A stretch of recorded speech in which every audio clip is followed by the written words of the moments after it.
Come on, Joe. Get this up. Come on, Joe. Get up, Joe. Get up. Get up. Yeah. Woo! 85-pound opening dance. Let's get behind him, folks. Black platform. Let's hear it.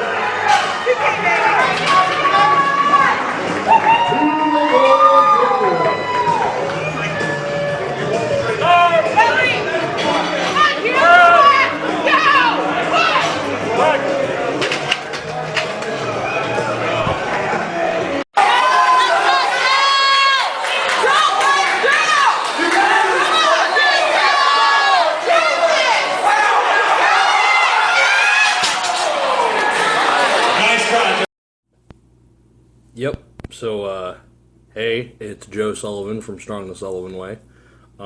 If you followed me on Facebook, you will know by now that I bombed out of my meet, so that was an experience. Everything went perfectly. I lost a bunch of water weight due to the water load, and everything that went into that. I weighed in at 217.3. And then that evening, I got back up to 239.1 pounds, I believe, which was like 9 pounds over my training weight. It went great. Woke up on meet day, was a little stiff, but just worked everything out. Hit 727.5 pounds on the squat, so like 330 kilos, I think it was, or something. In order to tie Victor Biryukov's USPA 220 squat record. Went to bench. Bench was affected by the cut, as I should have expected more. In addition to the fact that the USPA judges at this meet were being very, very strict, which was fantastic, but they did not like the fact that I sunk the bar into my chest, and they were making me pause very, very long, as you can see on the 485 attempt video that I put before this. But it went okay. Missed 501 2 times after that. I just the bench was actually lower than what I was used to in training, so it was hard to adjust to that without cramping both of my erectors up. But you know, I was okay with that. And then went to deadlifts, used a stiff bar in the warm-up room. I was going to open at 727.5. Worked up to 675 in the back room. It frickin' flew off the floor.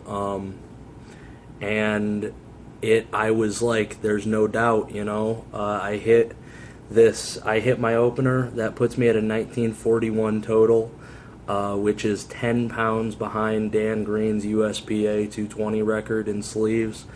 And just, there was no doubt, but then I went to pull it on the deadlift bar. Bar rolled in my hands, and it sliced the hell out of my left palm and my index finger and my left ring finger, and then tried to tape it on my second attempt, but the tape basically caused me to immediately lose my grip.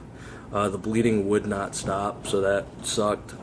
And then the third deadlift attempt got a recommendation off of Pete Rubish in order to try to wrap a wrist wrap around this hand incredibly tight while clenching my fist in order to grip it tighter. And to prevent the bleeding from becoming an issue again, to lose grip. But then it was just too far gone.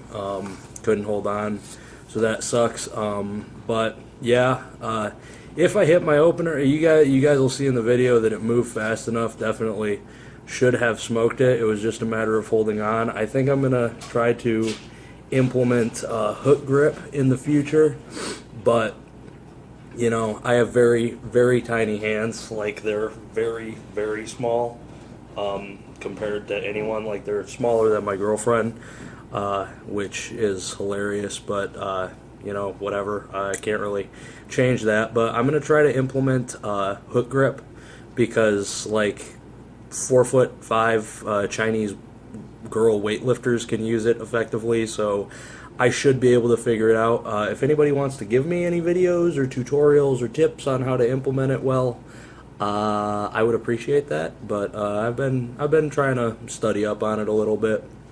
But we'll see what happens. You know, I was strong enough to total 2,000. I was strong enough to have a 200-pound meet PR just on my opener deadlift. But you know, can't help it. Can't change what happened. Just got to look to the future and do it again. I'm 22 years old. Try to be sensible and reel myself back in and tell myself I have time. Jeremy Hamilton was 34 or 33, I believe, when he hit 2,000 in sleeves. Dan Green was 31 or 32. I have time. You know, so we'll see what happens. Next meet planned is the Chicago Fit Expo on June. I will be competing on June 26th. That's when the heavier weight guys compete. That's a Sunday. And then I was just thinking about it, just looking at dates and looking at prospective flights and stuff like that. IPL Worlds in Las Vegas is November 14th, or like the 13th until the 16th. And if I were to do it, I would compete on the 14th, I believe. So that's on my radar. Definitely considering it because, you know, like technically being a world champion would be pretty cool. I just got to get my grip sorted, you know. I was strong enough. I'm excited to get back to training because I was having great strength gains leading into this meet, so I don't plan on stopping anytime soon. But you know, I appreciate the support, you guys, with your messages, your Facebook comments, your emails, the responses I've gotten from my clients, the understanding that I've gotten from my clients, the fact that I wasn't really able to keep them updated over the weekend that much. All of it was amazing to me. Like, you guys don't realize how, like, you may think it's insignificant, like a comment on the internet, but seeing how many people care and the fact that me trying to be such a nice guy and like open to helping and just being a good ambassador to the sport or ambassador for the sport to people, you guys saying that's like that I've achieved that and done what I've set out to do, that makes me feel amazing, man. And I don't, believe me, I get down on myself because I bombed out. I've never bombed out before, and this is the first time it's happened, but just having it happen, it sucks. Having my last meet, I ended up in the hospital, and the meet before it, I had a crappy weight cut that resulted in me going like 4 for 9 or whatever, you know. Like,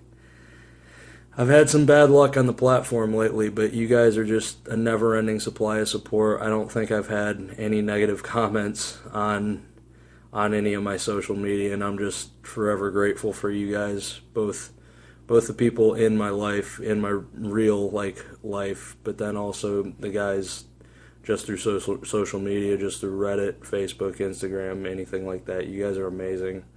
I'm grateful for you, like I really am, and I just wanted to say thank you. Keep your eyes peeled. I'm gonna be back at it stronger than ever, and you can count on that. Okay, thanks guys. See ya.